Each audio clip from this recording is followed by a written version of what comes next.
கண்ணு தெரியாதவங்கள பாத்தீங்கன்னா எப்பவுமே கையில ஒரு குச்சி வச்சிருப்பாங்க. அது மட்டும் இல்லாம சுத்தி என்ன சத்தம் கேக்குது அப்படின்னு எப்பவுமே கவனமா கவனிச்சுட்டே இருப்பாங்க. அந்த சத்தத்தை வச்சும் அந்த குச்சிய வச்சும் தான் அடுத்தடுத்த ஸ்டெப்ப அவங்க எடுத்து வைப்பாங்க.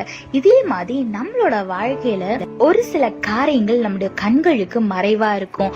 ஆவிக்குரிய வாழ்க்கையில நடக்கிற போராட்டங்களா இருக்கட்டும், நம்ம நண்பர்கள்னு நினைச்சு பழகிற ஒரு சிலர் நம்மளுக்கு பின்னாடி போடுற தீமையான திட்டங்களா இருக்கட்டும், இது மாதிரி நிறைய காரியங்கள் நம்ம கண்களுக்கு மறைவா இருக்கு. இப்படிப்பட்ட சூழ்நிலையில எப்படி கண்ணு தெரியாதவங்க அந்த குச்சியை வச்சும் அவங்கள சுத்தி வர சத்தத்தை வச்சும் கண்ணுச்சு அடுத்த ஸ்டெப்ஸ் எடுத்து வைக்கிறாங்களோ, அதே மாதிரி நம்மளோட வாழ்க்கையில நம்ம தேவனை பிடித்து கொண்டு அவரோட சத்தத்தை கவனமா கேட்டு அதன்படி நடந்தோம் அப்படின்னா நம்ம கண்களுக்கு தெரியாத போராட்டங்களையும் நம்ம தாண்டி வந்துடலாம். வேதத்துல பாருங்க, யோசுவா 1ஆம் அதிகாரம் 9ஆம் வசனத்துல போட்டிருக்கு, நான் உனக்கு கட்டளையிடவில்லையா, பலன் கொண்டு திடமனதாயிரு, திகையாதே, கலங்காதே, நீ போகும் இடமெல்லாம் உன் தேவனாகிய கர்த்தர் உன்னோட இருக்கிறாருன்னு இன்னைக்கு தேவன் நம்மளுக்கு வாக்கு கொடுத்திருக்கிறாருங்க. ஆமாங்க, நம்ம போற இடத்துல யார் யாரு எப்படி என்ன மென்டாலிட்டியோட நம்ம கூட பழகுறாங்க, நம்ம கிட்ட சிரிச்சுட்டு பின்னாடி போய் தீமையான திட்டம் போடுறாங்களா, எதுவுமே நம்மளுக்கு தெரியாது. ஆனா நம்மளுக்கு தெரிஞ்ச ஒரு விஷயம், தேவன் நம்ம கூட இருக்காரு.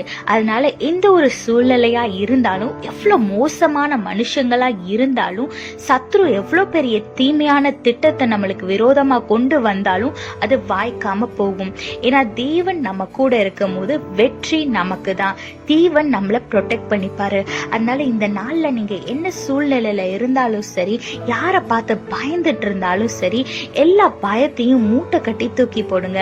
ஏன்னா தேவன் உங்க கூட இருக்கிறார். தேவன் உங்க கூட இருக்கும் போது உங்களுக்கு தான் வெற்றி நிச்சயம். அதனால தேவனை பற்றி கொள்ளுங்க, அவர் சத்தத்துக்கு கீழ்ப்படி நடங்க, ஆசீர்வாதமான வாழ்க்கைய வாழுங்க. கர்த்தர் உங்களோடு கூட உங்களை ஆசீர்வதித்து பாதுகாத்து வழி நடத்துவாராக. ஆமென். The blind people will always have a stick in their hand, and they will always observe the sound around them and take each step with the help of the stick and with the help of the sound that they hear around them. Likewise, in our life, we cannot see many things that are happening around us and behind us. For example, we don't know the spiritual battle that's going behind us. We don't know who is planning evil things against us.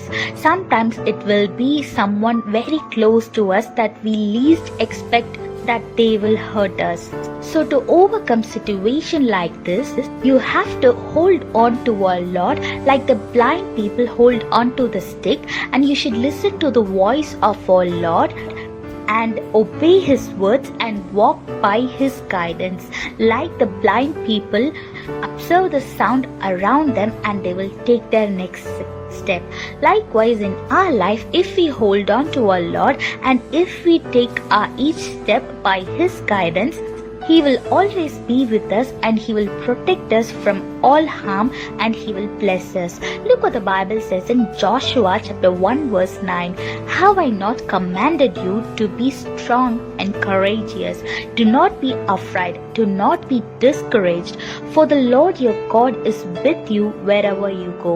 Yes, our Lord is with us wherever we go.